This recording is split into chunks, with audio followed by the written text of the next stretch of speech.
Nous allons voir ici comment modifier la composition d'un plancher. Je reprends donc la dalle créée précédemment. Voici donc la dalle. Je vais aller vérifier celle que j'ai choisie. Donc, je sélectionne ma dalle et je suis sur un sol béton de 250 mm. Comme toujours, avec l'option du gabarit architectural, j'ai plusieurs dalles qui sont livrées par défaut.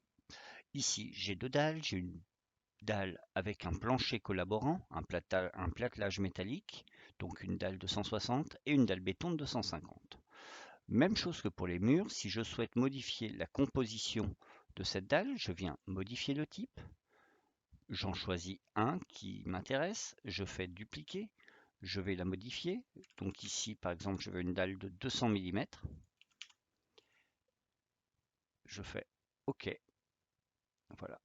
Je modifie ici dans la composition l'épaisseur réelle. Je vous rappelle que je n'ai changé que le nom précédemment en faisant duplication. Là, je viens modifier l'épaisseur. Je clique sur OK. Je me retrouve donc bien avec une dalle de 0,2 m en épaisseur par défaut. Et le nom est bien une dalle béton de 200. J'applique. Et là, ma dalle de 200 mm, 20 cm, est effective. Si je souhaite rajouter des composants à cette dalle, même chose que pour les murs, je viens sélectionner ma dalle, je viens modifier le type, je viens par exemple renommer le nom.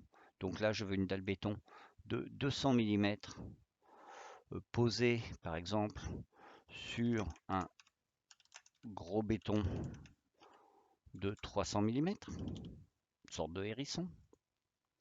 On y va. Je vais donc venir ici modifier la structure de ma dalle. Je vais insérer une dalle. Là, je suis trop, je veux qu'elle soit en dessous. Alors là, c'est tout simple, hein. Les couches du dessus sont dans le haut du tableau, les couches de dessous sont en bas du tableau. Donc je descends cela, je viens ici sélectionner le matériau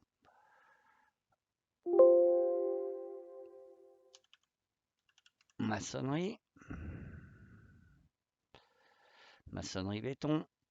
Je viens cliquer sur OK et je viens lui appliquer une épaisseur de 0,3. C'est également un matériau structurel. Je garde le matériau structurel supérieur, pardon. Vous voyez qu'on ne peut en mettre qu'un. Je clique sur OK. Ma dalle fait maintenant 50 cm d'épais. J'applique, je valide sur OK et je me retrouve avec une dalle donc de 50 cm.